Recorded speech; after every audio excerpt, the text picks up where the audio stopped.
천하의 미국이 한국 앞에 무릎을 꿇었습니다. 도대체 무슨 일이 벌어진 걸까요? 불과 반세기 전만 해도 전쟁 고아로 넘쳐나던, 전 세계에 도움을 구걸하던 그 작은 나라가 맞나 싶으실 겁니다. 하지만 21세기 한국은 괴물이 되어 돌아왔습니다. 한국 기술을 싸구려라며 비웃던 유럽의 맹주, 덴마크. 그들은 결국 10조 원을 날리고 땅을 치며 후회해야 했습니다. 그토록 오만하던 강대국들이 꼼짝 못한 이유, 바로 한국이 숨겨둔 비장의 무기인 이것 때문이었습니다. 이것은 미국조차 포기했던 그 기술을 한국이 독자적으로 완성해낸 겁니다. 돈은 원하는 대로 줄 테니 제발 팔아달라고 미국이 부탁을 했지만 한국을 무시했던 대가는 참혹했고, 결국 미국은 백지 수표를 내밀며 사정하는 신세가 되었습니다. 왜 미국과 덴마크는 한국에게 무릎을 꿇게 되었을까요? 그 충격적인 진실, 지금 바로 시작합니다. 안녕하십니까? 저는 미국 국방부 펜타곤에서 20년 동안 동맹국의 전략 자산을 분석하고 평가해 온 수석 분석관 마이클 번스입니다. 지금부터 제가 들려드릴 이야기는 기밀 해제가 되기 전까지 펜타곤 지하 벙커 깊숙한 곳에 묻혀있던 미국의 치욕스러운 실수이자 동시에 대한민국이라는 나라가 보여준 경이로운 반전에 관한 기록입니다. 방금 들으신 것처럼 천하의 미국과 유럽의 강호 덴마크와 한국 앞에 무릎을 꿇었다는 사실이 믿기지 않으실 겁니다. 저 또한 그 현장에 있었으면서도 제 두 눈을 의심했으니까요. 도대체 한국이 무엇을 숨기고 있었기에 우리가 그토록 처참하게 무너졌는지 그날의 기억을 되살려 보겠습니다. 시계 바늘을 조금 뒤로 돌려보겠습니다. 사건의 발단은 워싱턴에서 열린 차세대 방어 시스템 입찰 회의장이었습니다. 당시 회의장 분위기는 마치 사교 파티장처럼 화기애애했습니다. 미국을 비롯해 영국, 프랑스, 그리고 덴마크의 국방 관계자들이 모여 샴페인을 터뜨리며 자신들의 기술력을 자화자찬하고 있었기 때문입니다. 특히 덴마크 측 대표단은 코를 하늘 높이 쳐들고 거드름을 피우고 있었습니다. 그들은 자신들이 개발한 해상 레이더 시스템이 세계 최고라며 입에 침이 마르도록 자랑했고, 우리 미국 측 관계자들 또한 고개를 끄덕이며 그들의 주장에 동조하고 있었습니다. 그때였습니다. 회의장 구석에 말없이 앉아있던 동양인 몇 명이 조용히 손을 들고 입찰 서류를 제출했습니다. 바로 대한민국 대표단이었습니다. 솔직히 말씀드리자면 그 순간 회의장 안에는 비웃음 섞인 웅성거림이 퍼져나갔습니다. 한국이라니 전쟁이 끝난 지 불과 반세기 조금 넘은 나라가 감히 선진국들의 동무대인 첨단 레이더 시장에 명함을 내밀다니 가소롭기 짝이 없다는 분위기였죠. 덴마크 장관은 대놓고 혀를 차며 한국산 전자제품이나 잘 만들지 왜 군사장비에 욕심을 내냐며 모욕적인 농담을 던지기도 했습니다. 저 역시 그저 한국이 미국의 동맹국으로서 구색을 맞추기 위해 참가한 것이라 생각했고, 그들이 제출한 서류를 쳐다보지도 않았습니다. 하지만 그 오만이 산산조각 나는 데는 그리 오랜 시간이 걸리지 않았습니다. 성능 테스트가 시작되자마자 모니터를 지켜보던 통제실의 분위기가 순식간에 얼어붙었기 때문입니다. 테스트 조건은 가혹했습니다. 태평양 한가운데서 마하 8의 속도로 낙하하는 초음속 모해탄도 미사일을 탐지하고 요격 좌표를 산출하는 것이었습니다. 덴마크가 자랑하던 최신 레이더조차 목표물을 탐지하는데 15초가 걸렸고 오차 범위는 50m에 달했습니다. 이것도 훌륭한 수치라며 다들 박수를 치고 있었죠. 그런데 한국의 차례가 되었을 때 믿을 수 없는 데이터가 화면을 가득 채웠습니다. 한국의 시스템이 가동되자마자 탐지 알람이 울린 것입니다. 반응 속도는 0.05초, 탐지 거리는 무려 4,500km 밖이었습니다. 심지어 고속으로 기동하는 표적의 예상 타격 지점을 산출해내는 데 걸린 시간은 단 0.1초에 불과했습니다. 저는 순간 시스템에 오류가 난 줄 알았습니다. 0.05초라는 숫자는 기계적 한계를 넘어선 수치였기 때문입니다. 통제실에 있던 모든 분석관들이 웅성거리기 시작했습니다. 덴마크 관계자들은 얼굴이 불그락푸르락해져서는 한국이 데이터를 조작했다며 고래고래 소리를 질렀습니다. 저 역시 당황하여 한국 측 데이터를 다시 확인했습니다. 그런데 더 충격적인 것은 정밀도였습니다. 통상적인 레이더의 오차 범위가 수십 미터인 것에 반해 한국의 시스템이 제시한 오차 범위는 불과 3cm였습니다. 이는 4,000km 밖에서 날아가는 파리의 날개짓을 구별해낼 수 있는 수준이었습니다. 말이 안 되는 수치였습니다. 현대 과학 기술로는 불가능하다고 여겨졌던 영역을 한국이라는 작은 나라가 도달했다는 것을 인정할 수 없었습니다. 미국 국방부 내에서도 이건 명백한 장비 오류이거나 한국이 미리 심어둔 해킹 프로그램이 작동한 것이라는 의혹이 제기되었습니다. 우리는 즉시 테스트를 중단시키고 재검증을 요구했습니다. 한국 대표단은 당황하거나 억울해하는 기세가 없이 너무나도 태연하게 재검증에 응하더군요. 그들의 눈빛에는 우리가 모르는 확신이 서려 있었습니다. 그때까지만 해도 저는 몰랐습니다. 이 놀라운 레이더 기술조차 그들이 숨기고 있는 거대한 계획의 아주 작은 조각에 불과하다는 사실을 말입니다. 우리는 한국의 속임수를 밝혀내겠다는 집요한 마음으로 2차 테스트를 준비했습니다. 이번에는 더 까다로운 조건을 걸었습니다. 단순히 미사일을 탐지하는 것을 넘어 대기권 밖에서 분리되는 다탄두, 미사일 10개를 동시에 추적하고 진짜 탄두와 가짜 기만체를 구별해내라는 불가능에 가까운 과제였습니다. 덴마크 측은 이번에야말로 한국의 미천이 드러날 것이라며 킬킬거렸습니다. 하지만 결과가 화면에 뜨는 순간 덴마크 장관이 들고 있던 커피잔이 바닥으로 떨어져 산산조각이 났습니다. 한국의 시스템은 10개의 표적을 0.01초 만에 모두 식별했을 뿐만 아니라 가짜 탄두의 미세한 열 변화까지 감지해내어 진짜 탄두만을 붉은색으로 정확히 표시하고 있었습니다. 이건 인류의 기술이 아니었습니다. 마치 외계인의 기술을 훔쳐온 것만 같았습니다. 그제야 펜타곤의 고위 장성들도 사태의 심각성을 인지하고 자리에서 일어났습니다. 한국이 우리가 알던 그 하청 국가가 아니라는 사실을 깨닫기 시작한 것입니다. 하지만 인간의 편견이란 참으로 무서운 것이더군요. 눈앞에 명백한 데이터가 있음에도 불구하고 덴마크와 미국 내 보수적인 강경파들은 여전히 한국을 인정하려 들지 않았습니다. 우연의 일치일 것이다. 한국의 대기업이 만든 반도체 성능이 좋아서 생긴 일시적인 현상일 뿐 군사적 신뢰성은 없다라며 애써 그들의 성과를 깎아내리기에 바빴습니다. 그러나 그들은 모르고 있었습니다. 이 압도적인 레이더 기술이 가리키는 방향이 바로 한국이 숨겨둔 거대한 무언가를 향하고 있었다는 것을 말입니다. 펜타곤의 지하 벙커 회의실은 침묵이 아니라 혼란 그 자체였습니다. 한국의 레이더 성능이 단순한 우연이 아니라는 데이터가 쏟아졌지만 그곳에 모인 서구권의 군사 전문가들은 여전히 현실을 부정하고 있었습니다. 특히 덴마크 국방부 관계자들의 태도는 신경질적이었습니다. 그들은 한국의 레이더가 아무리 뛰어나다 한들 그것을 타격할 요격 수단이 없다면 무용지물이라며 깎아내리기 시작했습니다. 눈이 좋아도 주먹이 느리면 무슨 소용이냐는 비아냥거림이었습니다. 미국 측 장성들 역시 그 의견에 동조했습니다. 레이더 기술은 반도체 강국인 한국의 특성상 운 좋게 개발했을 수 있지만 실제로 미사일을 쏘아 올려 적을 맞추는 요격 기술은 차원이 다른 문제였기 때문입니다. 수십 년간 축적된 데이터와 추진체 기술 없이는 불가능한 영역이었습니다. 우리는 즉시 한국 대표단에게 2차 검증을 통보했습니다. 이번에는 시뮬레이션이 아닌 실제 해상 요격 훈련이었습니다. 장소는 하와이 인근의 태평양 미사일 사격장으로 정해졌습니다. 덴마크는 자신만만했습니다. 그들은 유럽 최고의 방산 기업과 공동 개발한 최신형 함대공 미사일을 가져왔고 한국은 그저 겉보기에 투박해 보이는 수직 발사관 몇 개를 바지선 위에 실어왔을 뿐이었습니다. 덴마크 장관은 한국의 장비를 보며 저런 깡통으로 최첨단 드론을 잡겠냐며 코웃음을 쳤습니다.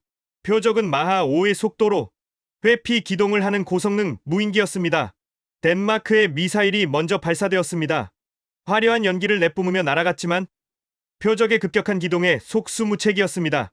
두 발을 쏘았지만 한 발은 빗나갔고 나머지 한 발은 근접 신관으로 겨우 파편 피해만 입히는데 그쳤습니다.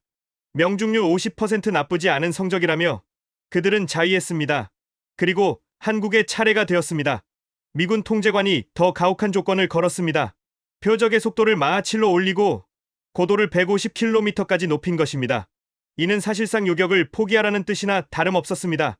덴마크 관계자들은 팔짱을 끼며 한국의 실패를 구경할 준비를 마쳤습니다. 카운트다운이 시작되었고 표적기가 발사되었습니다. 레이더상의 붉은 점이 미친 듯이 움직이는 것이 포착되었습니다. 그때였습니다. 한국의 발사관에서 섬광과 함께 미사일이 솟구쳐 올랐습니다. 그런데 그 속도가 비상식적이었습니다. 통상적인 미사일의 초기 가속도가 아니었습니다. 레이더 화면에 찍힌 한국 미사일의 속도는 발사 3초 만에 마하 10을 돌파하고 있었습니다.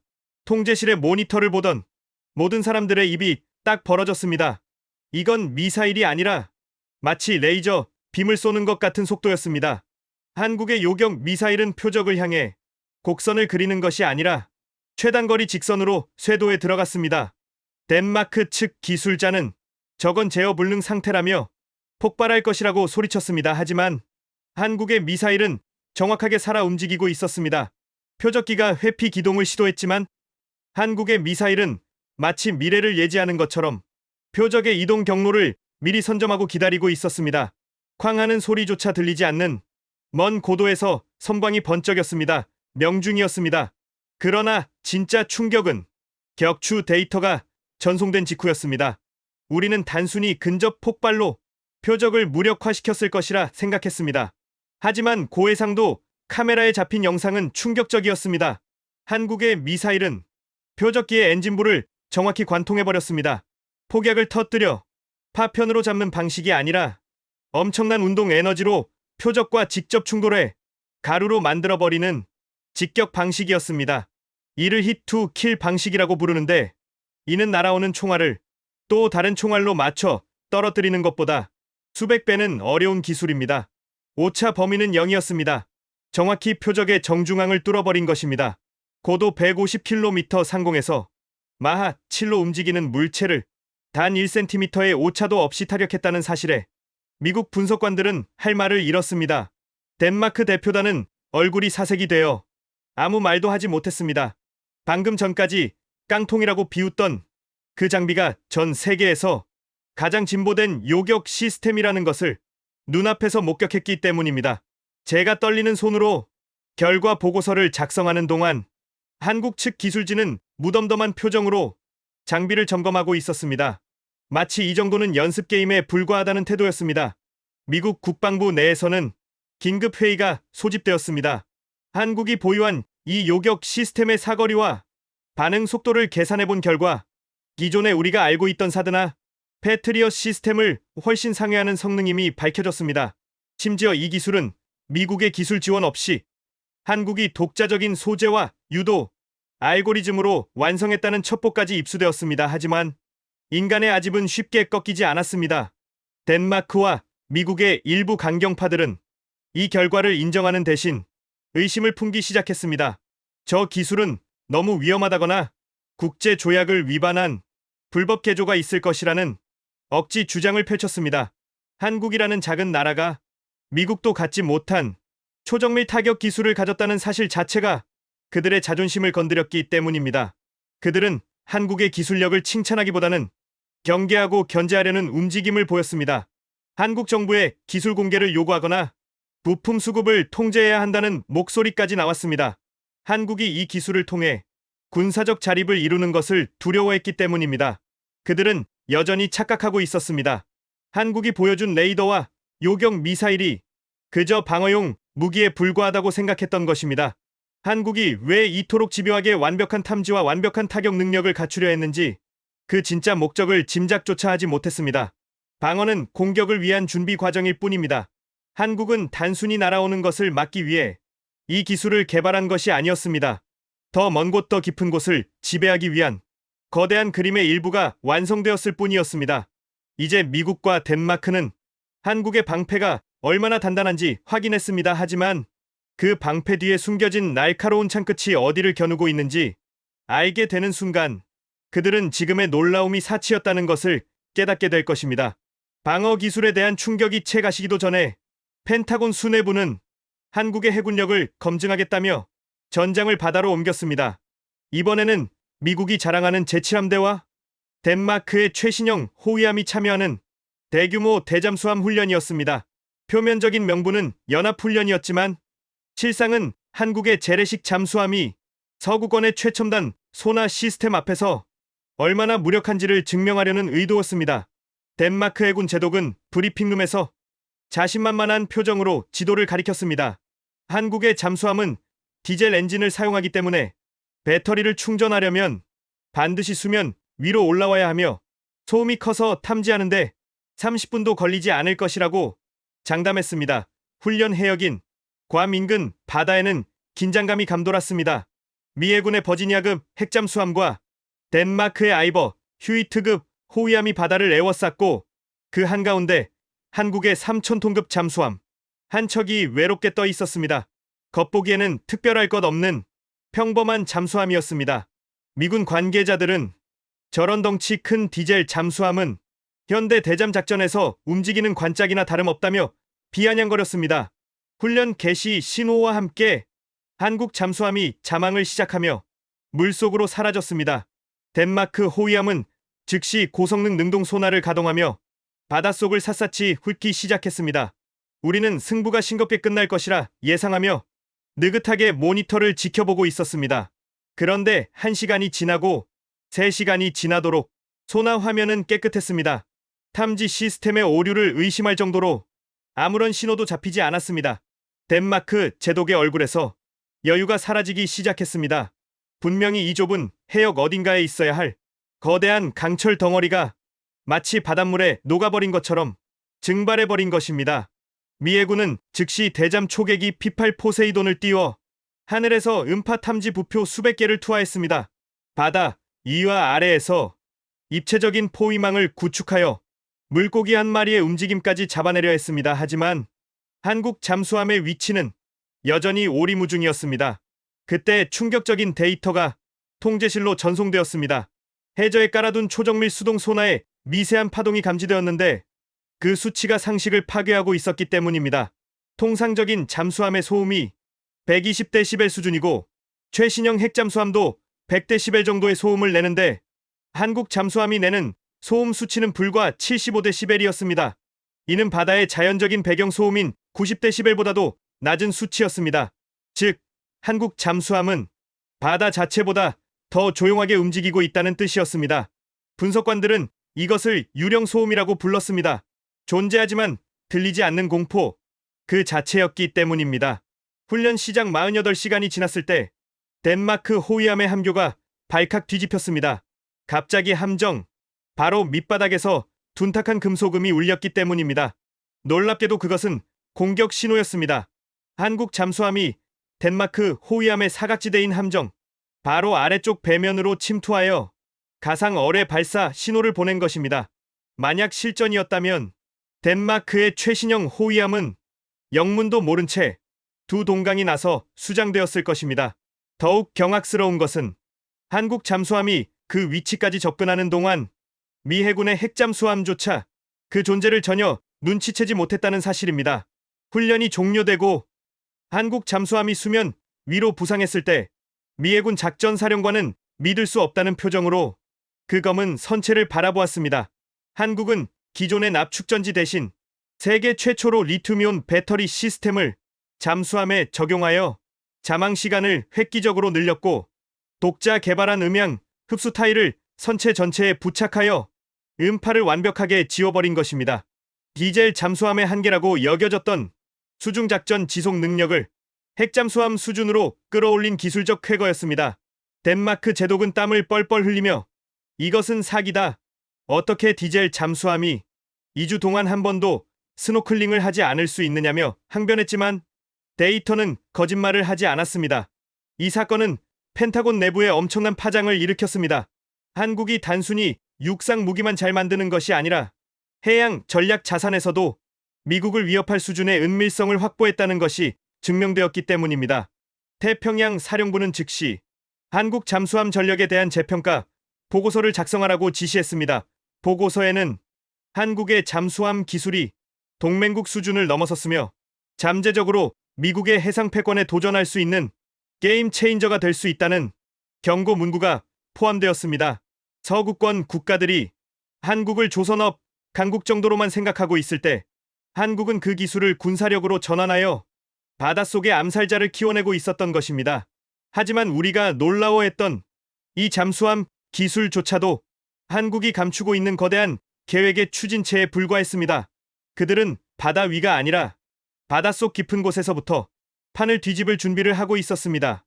미국과 덴마크가 한국의 잠수함 성능에 경악하고 있을 때 한국의 엔지니어들은 더 깊고 차가운 바다를 바라보고 있었습니다. 그들의 시선은 단순히 적함을 격침하는 것에 머물러 있지 않았습니다. 그들은 바다의 지형 자체를 바꾸고 그 누구도 접근하지 못했던 미지의 영역을 개척할 수 있는 압도적인 힘을 설계하고 있었습니다. 이제 펜타곤은 단순한 기술적 충격을 넘어 알 수 없는 두려움을 느끼기 시작했습니다. 과연 한국이 이토록 완벽한 은밀성을 갖춘 기술로 도달하려고 하는 최종 목적지는 어디인가? 그 해답은 예상치 못한 곳에서 터져 나왔습니다. 바다와 하늘에서의 충격적인 패배 이후 미국과 덴마크는 한국의 군사 기술이 단순히 기존 무기를 개량하는 수준을 넘어섰다는 것을 뼈저리게 느꼈습니다. 하지만 그들은 여전히 한국이 가진 가장 핵심적인 한계를 지적하며 마지막 자존심을 세우려 했습니다. 바로 에너지원이었습니다. 아무리 뛰어난 레이더와 잠수함이라도 결국 기름을 먹고 전기를 써야 움직이는 기계일 뿐이며 에너지 자원이 부족한 한국은 장기 작전이나 거대 플랫폼을 운용할 능력이 없다는 것이 그들의 계산이었습니다. 특히 덴마크는 북극권과 같은 극한의 환경에서는 디젤 엔진이나 배터리 따위는 몇 시간도 버티지 못하고 얼어붙을 것이라며 한국 기술의 한계는 명확하다고 단언했습니다. 펜타곤 역시 이 점을 파고들었습니다. 그들은 한국이 비밀리에 개발 중인 차세대 동력 시스템이 미국의 원자력 기술을 무단으로 도용했을 가능성이 있다며 강력한 사찰을 요구했습니다. 이것은 명백한 견제였습니다. 만약 한국이 독자적인 고효율 에너지원을 확보한다면 미국의 통제권 밖으로 벗어날 수 있기 때문입니다. 우리는 국제 원자력 기구의 조사관들과 함께 한국의 내륙 깊숙한 산악지대에 위치한 비공개 연구소를 급습하다시피 방문했습니다. 덴마크 관계자들도 참관인 자격으로 동행했는데 그들의 표정에는 한국이 훔쳐쓴 기술을 찾아내 국제사회에 고발하겠다는 악의적인 기대감이 서려 있었습니다. 연구소의 거대한 차폐 문이 열리고 우리가 마주한 것은 예상외의 광경이었습니다. 집채만 한 원자로가 있을 것이라는 예상과 달리 축구장 절반 크기의 텅 빈 실험실 중앙에는 고작 컨테이너 박스 하나 크기의 검은색 금속 구조물만이 덩그러니 놓여 있었기 때문입니다. 덴마크 장관은 저게 뭐냐며 가정용 보일러라도 개발한 것이냐고 비웃었습니다. 미군 기술자들 역시 저렇게 작은 크기로는 유의미한 출력을 낼 수 없다며 한국이 우리를 속이기 위해 모형을 가져다 놓은 것이라고 속단했습니다. 하지만 한국의 수석 연구원은 아무런 대꾸 없이 통제실의 가동 버튼을 눌렀습니다. 그 순간 실험실의 모니터에 믿기 힘든 수치들이 찍히기 시작했습니다. 웅웅거리는 소음도 진동도 없이 고요하게 돌아가는 저 작은 금속 상자에서 뿜어져 나오는 출력은 무려 200메가와트였습니다. 이는 인구 20만 명의 도시 전체에 전력을 공급할 수 있는 양이자 미 해군의 니미츠급 항공모함에 탑재된 원자로와 맞먹는 출력이었습니다. 더욱 놀라운 것은 열효율이었습니다. 기존 가압수용 원자로가 33%의 효율을 내는 것에 비해 한국의 시스템은 45%가 넘는 경이적인 효율을 기록하고 있었습니다. 사찰단에 포함된 미국의 원자력 권위자는 안경을 고쳤으며 모니터 앞으로 달려들었습니다. 이것은 기존의 원자력 기술이 아니었습니다. 냉각 펌프 없이 자연 대류 현상만으로 원자로에 열을 식히는 피동형 냉각 시스템이 적용되어 있었습니다. 이는 전원이 완전히 차단되거나 외부 충격으로 파이프가 끊어져도 절대로 노심이 녹아내리지 않는다는 것을 의미했습니다. 미국 웨스팅하우스가 수십 년간 수조원을 쏟아붓고도 상용화에 실패했던 꿈의 기술인 소형 모듈 원자로 SMR의 완성형이 우리 눈앞에서 완벽하게 돌아가고 있었던 것입니다. 한국은 미국의 특허를 훔친 것이 아니라 미국이 포기했던 난제들을 독자적인 설계와 신소재 기술로 해결해버린 것이었습니다. 덴마크 관계자들의 표정은 경악을 넘어 공포로 바뀌었습니다. 그들은 이 시스템이 가진 진짜 가치를 알아봤기 때문입니다. 이 원자로는 한번 연료를 주입하면 무려 20년 동안 교체 없이 가동될 수 있다는 데이터가 화면에 표시되었습니다. 이는 보급선이 접근할 수 없는 고립된 환경이나 극한의 오지에서도 무한에 가까운 에너지를 공급할 수 있다는 뜻이었습니다. 덴마크가 그토록 고민하던 그린란드의 에너지 난제와 북극권 방어선의 전력 공급 문제를 단 하나의 장비로 해결할 수 있는 마스터키가 바로 저 검은 상자였던 것입니다. 한국은 단순히 전기를 만드는 기계를 보여준 것이 아니었습니다. 그들은 지구상 어디든 갈 수 있고 무엇이든 움직일 수 있는 심장을 보여준 것입니다. 하지만 한국은 여기서 멈추지 않았습니다. 그들은 이 SMR 모듈을 극한 상황 테스트 챔버에 넣고 영하 80도의 급속 냉동가스를 분사하기 시작했습니다. 덴마크 기술자들은 미쳤다고 소리쳤습니다. 그 정도 저온이면 강철이 유리처럼 깨져버리고 냉각수가 얼어붙어 폭발할 것이 뻔했기 때문입니다. 그러나 한국의 기술진은 눈 하나 깜짝하지 않았습니다.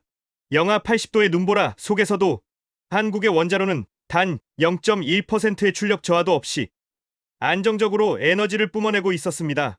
그들이 사용한 소재는 일반적인 강철이 아니었습니다. 포스코와 합작하여 개발한 극저온용 특수합금은 우주 공간 수준의 추위에서도 견딜 수 있는 괴물 같은 내구성을 자랑했습니다. 이 테스트가 끝난 후 펜타곤의 분위기는 완전히 뒤집혔습니다. 이것은 더 이상 단순한 발전기가 아니었습니다. 한국은 이 소형 원자로를 탑재할 거대한 이동체를 염두에 두고 개발한 것이 분명했습니다. 영하 80도를 견디는 내구성 20년간 연료 교체가 필요 없는 지속성, 그리고 항공모함급의 파워. 이 모든 조건이 가리키는 곳은 단 한 군데였습니다. 전 세계 바다 중 가장 거칠고 차가우며 인간의 접근을 허락하지 않는 금단의 영역, 바로 북극해였습니다. 미국과 덴마크는 그제야 퍼즐 조각을 맞출 수 있었습니다. 레이더로 보고 미사일로 뚫고 잠수함으로 지키며 이 무한한 동력원으로 움직이는 무언가. 한국이 만들고 있는 것은 단순한 무기가 아니라 북극을 지배할 거대한 요새였습니다. 작은 원자로가 뿜어내는 무한한 에너지에 대한 경화기체가 시도 전에 한국 측은 우리를 마지막 장소로 안내했습니다. 그곳은 창원에 위치한 거대한 조선소의 제두건조 도크였습니다. 버스로 이동하는 내내 덴마크 장관은 침묵을 지켰지만 그의 손끝은 불안하게 떨리고 있었습니다. 그는 직감적으로 알고 있었습니다. 방금 본 그 괴물 같은 엔진이 들어갈 몸체가 평범한 물건일 리 없다는 것을 말입니다. 도크 입구에 도착하자 비릿한 바다 내음과 함께 압도적인 쇠 냄새가 코끝을 찔렀습니다. 그리고 거대한 차 폐막이 거치는 순간 펜타곤의 모든 분석가들이 동시에 숨을 멈췄습니다. 그곳에는 인류가 바다 위에 띄운 그 어떤 배와도 다른 형상의 하얀색 강철 거인이 웅장하게 솟아 있었기 때문입니다. 그것은 단순한 배가 아니었습니다. 축구장 3개를 합친 길이의 육중한 선체는 날렵함보다는 무엇이든 부수고 전진하겠다는 폭력적인 투박함을 띠고 있었습니다. 배의 앞부분은 마치 거대한 도끼날처럼 날카롭게 깎여 있었고 선체 곳곳에는 우리가 1단계에서 보았던 그 초정밀 레이더와 2단계에서 확인한 수직 발사관이 촘촘하게 박혀 있었습니다. 한국의 공장장은 이 배의 이름을 타이탄이라고 소개했습니다. 타이탄급 차세대 원자력 추진 쇄빙선. 그것이 바로 한국이 전 세계를 속이고 비밀리에 건조해온 최종 병기의 정체였습니다. 덴마크 관계자들은 넋을 잃고 그 거대한 위용을 올려다보았습니다. 그들은 자신들이 보유한 디젤 쇄빙선이 고작 1m 두께의 얼음을 깨며 시속 3노트로 기어가는 수준이라는 것을 누구보다 잘 알고 있었습니다. 하지만 한국의 공장장이 제시한 타이탄의 스펙은 물리 법칙을 비웃는 수준이었습니다. 이 배는 두께 3m의 단연빙을 연속으로 깨부수며 시속 15노트의 속도로 질주할 수 있었습니다. 이는 러시아의 최신형 핵 쇄빙선 아르티카급을 2배 이상 뛰어넘는 파괴력이었습니다. 얼음을 깨는 것이 아니라 아예 얼음 위를 타고 올라가 그 엄청난 무게로 짓눌러버리는 쇄빙 방식은 한국 조선 기술의 정점이었습니다. 더욱 충격적인 것은 이 배의 운용 능력이었습니다. 앞서 확인한 SMR 원자로가 심장으로 탑재되어 있어 이론상 연료 재보급 없이 지구를 40바퀴 돌 수 있었고 10년 동안 항구에 정박하지 않고 작전을 수행할 수 있었습니다. 이는 단순한 쇄빙선이 아니라 움직이는 해상 요새이자 바다 위의 원자력 발전소였습니다. 만약 이 배가 그린란드 해역에 배치된다면 덴마크가 겪고 있는 전력난과 보급 문제를 단숨에 해결할 수 있을 뿐만 아니라 꽁꽁 얼어붙은 북극 항로를 1년 365일 내내 뚫어버릴 수 있는 유일한 수단이 되는 것입니다. 덴마크 장관의 눈빛이 탐욕과 절망으로 뒤섞여 흔들리기 시작했습니다. 그는 이 배가 덴마크의 안보를 위해 반드시 필요한 존재라는 것을 깨달았지만 동시에 자신들이 그토록 무시했던 한국이 이 배의 주인이라는 사실에 괴로워했습니다. 미국 역시 등골이 서늘해지는 것을 느꼈습니다. 우리는 그동안 북극해의 주도권을 러시아에게 빼앗길까 전전긍긍하고 있었습니다. 미국의 쇄빙선 전력은 노후화되어 툭하면 고장을 일으켰고 얼음 속에 갇혀 구조 요청을 보내는 망신을 당하기도 했습니다. 그런데 동맹국이라 믿었던 한국이 미국조차 포기했던 차세대 쇄빙선 기술을 완성해놓고 우리 눈앞에 떡하니 내놓은 것입니다. 심지어 이 배에는 우리가 1단계와 2단계에서 확인했던 그 무시무시한 방어 시스템이 통합되어 있었습니다. 타이탄은 얼음만 깨는 것이 아니라 날아오는 미사일을 요격하고 수백 킬로미터 밖의 적을 탐지하며 바닷속 잠수함까지 견제할 수 있는 완벽한 전투함이기도 했습니다. 덴마크 장관은 체면을 구기고 공장장에게 다급하게 물었습니다. 이 배의 가격이 얼마냐고? 우리가 당장 구매하겠다고 말입니다. 불과 며칠 전 한국산 무기를 고철 덩어리 취급하며 협상 테이블을 엎어버렸던 그 오만함은 온데간데 없었습니다. 그는 마치 물에 빠진 사람이 지푸라기를 잡는 심정으로 매달렸습니다. 돈은 얼마든지 주겠다. 예산은 걱정하지 마라. 제발 이 배를 우리에게 팔아달라고 애원했습니다. 하지만 한국의 공장장은 차가운 미소를 지으며 고개를 저었습니다. 이 배는 판매용이 아닙니다. 이미 예약된 주인이 있습니다. 그 한마디에 현장의 공기는 차갑게 얼어붙었습니다. 우리는 당연히 그 예약자가 미국일 것이라 기대했습니다. 한국은 미국의 최우선 동맹국이니 이런 전략 자산을 미국에게 먼저 넘기는 것이 관례였으니까요. 펜타곤 국장 역시 제 귀에 대고 속삭였습니다. 당장 한국 정부를 압박해서라도 저 배를 우리가 가져와야 해. 만약 저게 다른 나라 손에 넘어가면 북극 전략은 끝장이야. 라고 말입니다. 하지만 한국 공장장의 입에서 나온 다음 말은 우리의 예상을 보기 좋게 빗나갔습니다. 그는 이 배의 주인이 특정 국가가 아니라 한국의 독자적인 북극 항로 개척 프로젝트를 위한 것이며 필요하다면 한국이 주도하는 국제 컨소시엄에만 임대 형식으로 제공될 것이라고 선언했습니다.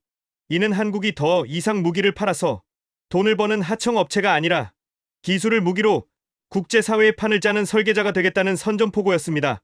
덴마크는 망연자실한 표정으로 주저앉았습니다. 자신들이 10조 원을 날리며 걷어찼던 한국의 손길이 사실은 자신들을 구원해줄 유일한 동아줄이었다는 것을 너무 늦게 깨달은 것입니다. 그들은 한국의 기술을 얕잡아본 대가로 국가 안보의 치명적인 공백을 맞이하게 되었습니다. 창원의 도크 위로 붉은 노을이 지고 있었습니다. 하얀색 괴물 타이탄은 그 붉은 빛을 받아 마치 살아있는 생명체처럼 번들거리고 있었습니다. 우리는 그제야 인정할 수밖에 없었습니다. 이 거대한 배는 한국인들이 겪어온 무시와 서름, 그리고 그것을 극복하기 위해 갈아 넣은 피와 땀의 결정체라는 것을 말입니다. 그리고 그 결정체는 이제 전 세계의 바다를 지배할 준비를 마친 상태였습니다. 타이탄의 압도적인 위용 앞에서 덴마크와 미국의 자존심은 모래성처럼 무너져 내렸습니다. 하지만 콧대 높은 서구권 관료들의 오만함은 질기리 지겼습니다. 덴마크 장관은 충격에서 어느 정도 벗어나자 다시금 외교적 수사라는 가면을 쓰고 마지막 발악을 시작했습니다. 그는 타이탄이 한국의 독자 기술로 만들어졌다는 사실을 인정하면서도 국제적인 운항 허가와 북극해 환경 규제를 문제 삼기 시작했습니다. 한국은 북극 이사회 정식 멤버가 아니기 때문에 이 배가 북극 항로를 통과하려면 덴마크와 유럽연합의 까다로운 환경 인증을 통과해야 하며 그 과정에만 수년이 걸릴 것이라고 으름장을 놓았습니다. 이는 사실상 배를 자신들에게 넘기지 않으면 북극해 입구에서 봉쇄해버리겠다는 비열한 협박이나 다름없었습니다. 미국 국방부의 일부 강경파들 또한 덴마크의 편을 들었습니다. 그들은 한국의 원자력 추진 선박이 미군 항구에 입항하려면 한미 원자력 협정에 따른 별도의 사찰을 받아야 한다는 조항을 들먹였습니다. 기술로는 이길 수 없으니 자신들이 만들어 놓은 복잡한 국제법과 규제라는 쇠사슬로 타이탄을 묶어두려는 속셈이었습니다. 그들은 한국이 결국 이 거대한 배를 운용할 정치적 외교적 힘이 부족하다는 점을 파고들어 헐값에 기술을 넘겨받거나 공동 운영이라는 명목으로 통제권을 뺏어오려 했습니다. 공장 안의 분위기는 다시 냉랭해졌고 저는 한국 대표단의 표정을 살폈습니다. 당황하거나 분노할 것이라는 제 예상과 달리 공장장과 한국 측 변호인단은 서로를 마주보며 피식 웃음을 터뜨렸습니다. 공장장은 두툼한 서류 가방에서 파일 하나를 꺼내 테이블 위에 던지듯 내려놓았습니다. 표지에는 국제회사 기구 IMO와 국제원자력기구 IAEA의 공식 인증 마크가 선명하게 찍혀 있었습니다. 그리고 그 아래에는 북극해 환경보호위원회의 특별 승인서가 첨부되어 있었습니다. 한국은 이미 3년 전부터 타이탄 건조와 동시에 전 세계 해양법 전문가들과 환경학자들을 섭외하여 이 배가 배출할 탄소와 방사능 수치가 제로에 수렴한다는 것을 과학적으로 입증해왔던 것입니다. 심지어 한국은 북극해 연안국들이 제정한 폴라 코드, 즉 극지 운항 선박 기준의 최고 등급인 폴라 클래스 1등급 인증을 아시아 국가 최초로 획득해 놓은 상태였습니다. 덴마크가 환경 규제를 무기로 공격할 것을 미리 예측하고 그들이 쳐놓은 그물을 찢어발길 완벽한 법적 면허를 준비해둔 것입니다. 공장장은 덴마크 장관을 향해 차분하게 팩트를 꽂아 넣었습니다. 장관님, 저희는 귀국이 비준한 환경 협약보다 10배 더 엄격한 자체 기준을 적용했습니다. 타이탄에서 배출되는 폐기물은 선내에서 플라즈마로 소각되어 가루가 되며 냉각수는 자연 증발 방식으로 처리되어 바다로 단 한 방울도 흘러나가지 않습니다. 귀국의 디젤 쇄빙선이 검은 매연을 뿜으며 북극곰의 터전을 위협할 때 저희 타이탄은 공기청정기보다 깨끗한 상태로 북극을 누빌 것입니다. 이 서류가 바로 그 증거입니다. 법적으로든 환경적으로든 귀국이 타이탄의 앞길을 막을 명분은 전 우주를 뒤져도 없을 겁니다. 덴마크 장관의 얼굴은 불다 못해 흙빛으로 변했습니다. 자신의 마지막 무기였던 외교적 규제마저 산산조각 났기 때문입니다. 그때 상황실의 대형 스크린에 긴급 뉴스가 속보로 떴습니다. 그것은 타이탄의 가치를 증명하는 하늘의 계시와도 같은 사건이었습니다.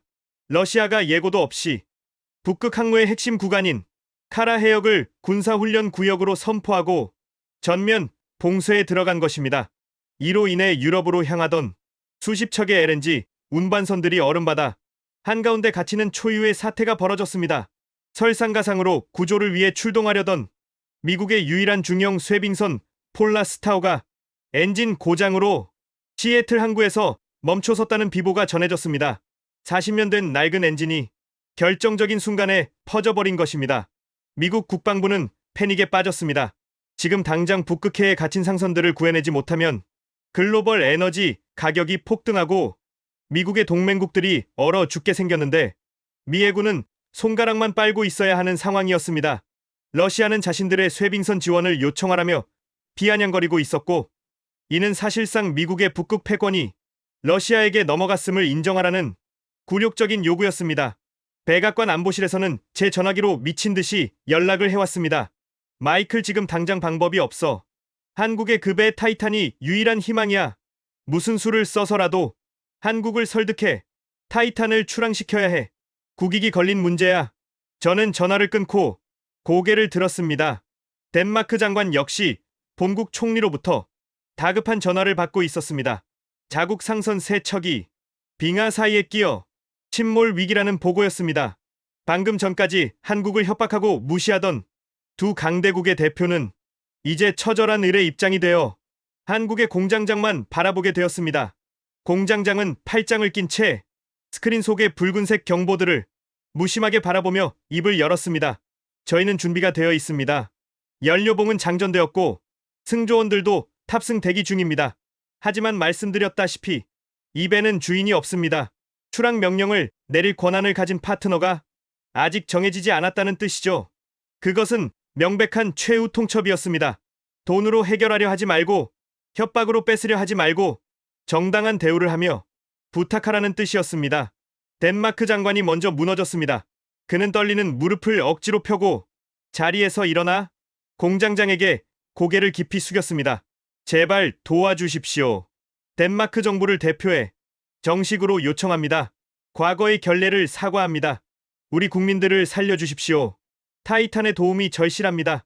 한때 한국을 후진국 취급하며 문전박대했던 그 오만한 장관이 공장 바닥에 머리가 닿을 정도로 비굴하게 엎드린 것입니다.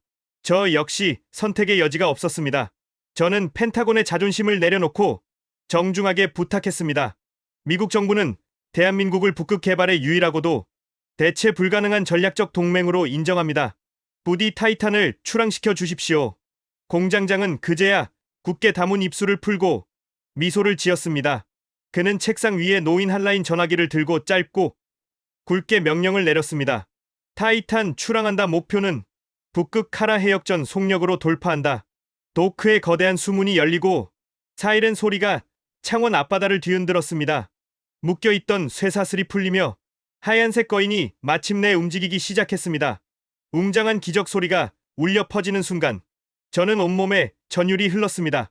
그것은 단순히 배가 떠나는 소리가 아니었습니다. 지난 70년간 강대국들의 눈치를 보며 숨죽여 살아왔던 대한민국이 이제는 그 누구의 허락도 필요 없이 스스로의 힘으로 세계의 위기를 구하러 나서는 역사적인 포유였습니다.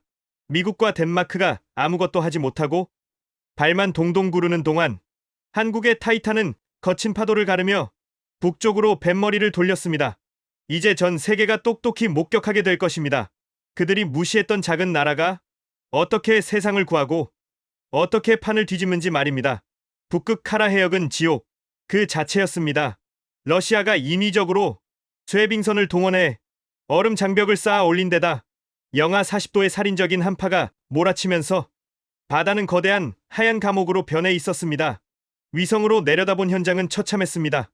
덴마크 선적의 LNG 운반선들과 다국적 상선단은 엔진이 정지된 채 얼음에 갇혀 서서히 죽어가고 있었습니다. 선원들은 동사 직전이었고 배터리가 방전되어 구조 신호조차 희미해져가는 절체절명의 순간이었습니다. 미국과 덴마크의 상황실에서는 탄식만이 흘러나왔습니다. 낡은 헬기 몇 대로는 접근조차 불가능했고 러시아는 그저 팔짱을 끼고 이 참상을 즐기며 서방 세계의 무능함을 생중계하고 있었습니다. 그때 위성 화면의 한 구석에서 비현실적인 데이터가 포착되었습니다. 남쪽 수평선 너머에서 하얀 물체가 시속 30노트라는 믿기지 않는 속도로 얼음판을 가르며 북상하고 있었습니다. 바로 한국의 타이탄이었습니다. 통상적인 쇠빙선이 얼음과 싸우며 전진한다면 타이탄은 마치 얼음을 지우개로 지워버리듯 전장을 압도했습니다. 선수에 장착된 초고강도 특수강이 두께 4m의 얼음 장벽과 충돌할 때마다 천둥 같은 굉음이 울려 퍼졌지만 타이탄의 속도는 줄어들지 않았습니다. 덴마크 해군 관계자는 저건 배가 아니라 미친 황소라며 입을 다물지 못했습니다. 창원에서 출발한 지 불과 며칠 만에 지구 반 바퀴를 돌아 현장에 도착한 괴물 같은 기동력이었습니다. 타이탄이 조난 선박들에 접근하자 기적 같은 일이 벌어졌습니다. 타이탄은 단순히 얼음만 깨주는 것이 아니었습니다. 현체 측면의 해치가 열리더니 수십 개의 고전압 전력 케이블이 뱀처럼 뻗어 나와 멈춰버린 상선들의 전력 포트에 연결되었습니다. 4단계에서 우리가 경악했던 그 한국형 SMR 원자로가 진가를 발휘하는 순간이었습니다. 타이탄은 순식간에 죽어가는 배들에게 200메가와트의 전력을 공급하기 시작했습니다. 차갑게 식었던 상선들의 엔진실에 불이 들어오고 난방기가 다시 돌아가자 동사 위기에 처했던 덴마크 선원들은 갑판으로 뛰어나와 태극기가 펄럭이는 타이탄을 향해 환호성을 질렀습니다. 움직이는 원자력 발전소가 바다 위에서 수십 척의 배를 동시에 심폐소생시키는 장면은 전 세계 뉴스 채널을 통해 생중계되었습니다. 하지만 진짜 위기는 그때 닥쳐왔습니다. 타이탄의 구조 활동을 지켜보던 러시아가 군함을 파견해 앞길을 가로막은 것입니다. 러시아의 주력 순양함이 포문을 열고 타이탄에게 당장 영해에서 나가라며 위협 사격을 가했습니다. 펜타곤 상황실은 얼어붙었습니다. 민간 선박인 타이탄이 무장한 군함을 상대로 할 수 있는 일은 없어 보였기 때문입니다. 미국 국방장관은 즉시 한라인을 통해 러시아에 항의하려 했지만 이미 늦은 상태였습니다. 러시아 함정의 사격 통제 레이더가 타이탄을 조준하고 미사일 발사 카운트다운에 들어갔다는 정보가 들어왔습니다. 덴마크 장관은 비명을 지르며 눈을 질끈 감았습니다.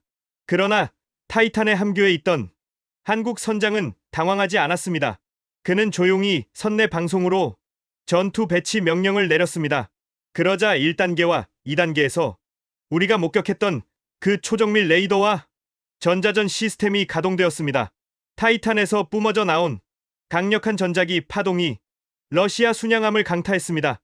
그 순간 러시아 함정의 모든 레이더 화면이 먹통이 되고 미사일 유도 시스템이 강제로 초기화되었습니다. 한국의 기술은 미사일을 쏘지 않고도 적의 눈과 귀를 멀게 만들어버린 것입니다. 동시에 타이탄의 레이더는 러시아 함정의 약점인 탄약고와 엔진실을 정확히 조준하여 라곤 신호를 보냈습니다. 이는 마음만 먹으면 너희를 수장시킬 수 있다는 무언의 경고였습니다. 러시아 순양함은 공포에 질려 급히 뱃머리를 돌려 도주했습니다. 단 한 발의 총성도 없이 압도적인 기술 격차만으로 북극의 깡패라 불리던 러시아 해군을 쫓아낸 것입니다. 이 장면을 지켜보던 펜타곤의 장성들은 침묵했습니다. 그들이 수십 년간 천문학적인 예산을 쏟아붓고도 해내지 못한 북극해 제해권 확보를 한국의 배 한 척이 단 몇 분 만에 해내버렸기 때문입니다. 러시아가 물러가자 타이탄은 다시 뱃머리를 돌려 얼음 감옥을 부수며 길을 열었습니다. 타이탄의 뒤를 이어 수십 척의 상선들이 줄지어 따라가는 모습은 마치 어미 오리를 따라가는 새끼 오리들 같았습니다. 그 행렬의 선두에는 미국의 성조기도 덴마크의 국기도 아닌 대한민국의 태극기가 선명하게 휘날리고 있었습니다. 구조된 덴마크 선박의 선장은 통신을 통해 울먹이며 이렇게 말했습니다. 신은 우리를 버렸지만 한국은 우리를 버리지 않았습니다. 이 한마디는 전 세계로 퍼져나갔고 미국과 유럽의 안보 전문가들에게 뼈아픈 교훈을 남겼습니다. 그동안 서방 세계가 한국을 안보 무임승차국이라며 폄하할 때 한국은 묵묵히 칼을 갈아왔고 이제는 그 칼로 세계를 구하고 있다는 사실을 부정할 수 없게 된 것입니다. 타이탄의 활약으로 LNG 가격은 폭락했고 유럽의 에너지 위기는 해소되었습니다. 미국과 덴마크는 인정해야만 했습니다. 창원 도크에서 우리가 느꼈던 그 두려움은 틀리지 않았습니다. 한국은 이제 그 누구의 통제도 받지 않고 스스로의 기술로 세계의 질서를 다시 쓰고 있었습니다. 그 하얀 쇠빙선이 남긴 항적은 단순한 물길이 아니라 대한민국이 세계의 중심으로 나아가는 거대한 발자국이었습니다. 타이탄의 북극 구출 작전이 성공적으로 끝난 후 워싱턴의 공기는 완전히 달라져 있었습니다. 불과 며칠 전까지만 해도 한국을 하청기지 취급하며 윽박지르던 펜타곤의 강경파들은 이제 꿀 먹은 벙어리가 되어 한국 정부의 눈치만 살피는 신세가 되었습니다. 백악관 브리핑룸에서는 미국 대통령이 직접 긴급 성명을 발표했습니다. 그는 전 세계가 지켜보는 생중계 카메라 앞에서 대한민국은 미국의 안보를 의존하는 국가가 아니라 미국의 안보를 지탱해주는 유일하고도 가장 강력한 파트너라고 선언했습니다. 이는 1953년 한미 상호 방위 조약이 체결된 이래 70년 만에 한미 관계의 위계 질서가 수직적 관계에서 완벽한 수평적, 아니 오히려 한국의 기술적 우위를 인정하는 역전된 관계로 재정립되었음을 의미하는 역사적인 순간이었습니다. 덴마크의 상황은 더욱 드라마틱했습니다. 타이탄 덕분에 국가적 재난을 모면한 덴마크 총리는 직접 전용기를 타고 한국으로 날아왔습니다. 그는 과거 라스무센 장관이 저질렀던 외교적 결례에 대해 한국 국민들에게 공개 사과했습니다. 그리고 그들이 콧대 높게 거절했던 자주포 계약은 물론이고 타이탄급 쇠빙선의 운영 노하우를 전수받기 위한 천문학적인 액수의 기술 제휴 협약서에 서명했습니다. 덴마크 국방부는 한국이 부르는 게 값이라며 백지 수표를 내밀었습니다. 그들이 지불한 금액은 당초 예상했던 10조 원을 훌쩍 뛰어넘는 액수였지만 그 누구도 비싸다고 불평하지 않았습니다. 한국의 기술이 아니면 당장 얼어 죽을 수도 있다는 공포를 뼈저리게 체험했기 때문입니다. 저는 펜타곤으로 복귀하여 마지막 보고서를 작성했습니다. 보고서의 결론은 명확했습니다. 미국은 더 이상 기술 통제라는 낡은 방식으로 한국을 묶어둘 수 없다. 우리는 그들의 기술을 구걸해야 하는 입장이며 이제 한국 없이는 미국의 북극 전략도 미사일 방어 체계도 작동하지 않는다라고 적었습니다. 제 보고서가 제출되자 국방부 장관은 한참 동안 침묵하더니 조용히 고개를 끄덕였습니다. 그리고 제게 새로운 임무를 맡겼습니다. 한국에 상주하며 그들의 기술 발전 속도를 모니터링하고 어떻게든 미국이 도태되지 않도록 한국과의 기술 동맹을 구걸해오라는 특명이었습니다. 저는 씁쓸한 웃음을 지으며 짐을 쌌습니다. 분석관 인생 20년 만에 처음으로 분석 대상에게 경외심을 느꼈기 때문입니다. 한국을 떠나기 전 저는 다시 한번 창원의 그 조선소를 찾았습니다. 도크는 비어 있었지만 그곳에는 여전히 뜨거운 열기가 남아 있었습니다. 공장장은 저를 반갑게 맞아주며 커피 한 잔을 건넸습니다. 저는 그에게 물었습니다. 도대체 왜 이렇게까지 하는 겁니까? 미국도 덴마크도 포기한 기술을 왜 당신들은 목숨 걸고 만드는 겁니까? 돈 때문입니까? 아니면 명예 때문입니까? 공장장은 창밖의 바다를 바라보며 담담하게 대답했습니다. 미스터 번스, 당신들은 기술을 비즈니스라고 부르지만 우리는 이것을 생존이라고 부릅니다. 우리는 70년 전 전쟁으로 모든 것을 잃어봤습니다. 힘이 없으면 내 가족, 내 나라가 어떻게 짓밟히는지 뼈에 사무치도록 겪었습니다. 그래서 우리는 맹세했습니다. 다시는 기술이 없어서 무시당하지 않겠다고, 다시는 힘이 없어서 구걸하지 않겠다고. 그 말을 듣는 순간 제 머릿속에서 1단계부터 보았던 그 모든 장면들이 파노라마처럼 스쳐 지나갔습니다.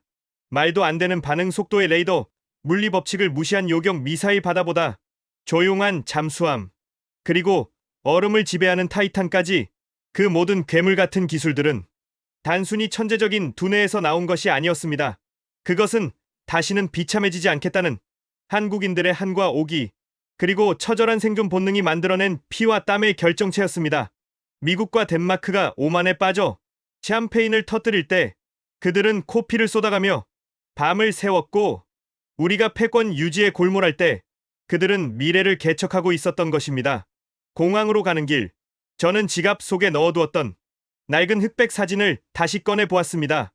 6.25 전쟁 당시 미군 트럭을 향해 손을 내밀던 그 헐벗은 소년, 이제 그 소년은 자라서 세계 최강대국 미국에게 백지 수표를 내밀게 만들었고 오만한 유럽의 귀족들을 무릎 꿇게 만들었습니다. 그들은 우리에게 초콜릿을 구걸하던 과거를 잊지 않았기에 오늘의 영광을 만들어낼 수 있었습니다. 이제 전 세계는 알고 있습니다. 대한민국이라는 나라는 작지만 결코 약하지 않으며 조용하지만 그 누구보다 강력한 포효를 숨기고 있다는 사실을 말입니다.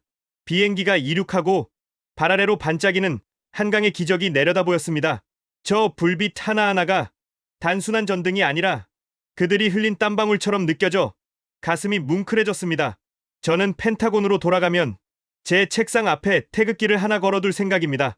그것은 동맹국에 대한 예우가 아니라 불가능을 가능으로 만든 위대한 사람들에 대한 저만의 존경의 표시가 될 것입니다.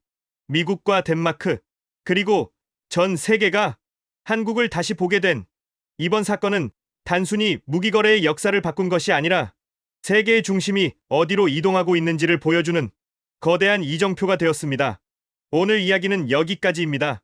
지금 이 순간에도 어딘가에서 밤을 새우며 세계를 놀라게 할 준비를 하고 있을 대한민국의 모든 영웅들에게 경의를 표하며 저 마이클 번스의 마지막 리포트를 마칩니다. 오늘의 이야기는 여기까지입니다. 우리가 잠든 이 시간에도 전 세계는 여전히 바쁘게 움직이고 있습니다. 계속해서 저희의 채널 이야기가 궁금하시다면 구독과 좋아요 부탁드립니다. 모두들 편안한 밤 보내세요. 감사합니다.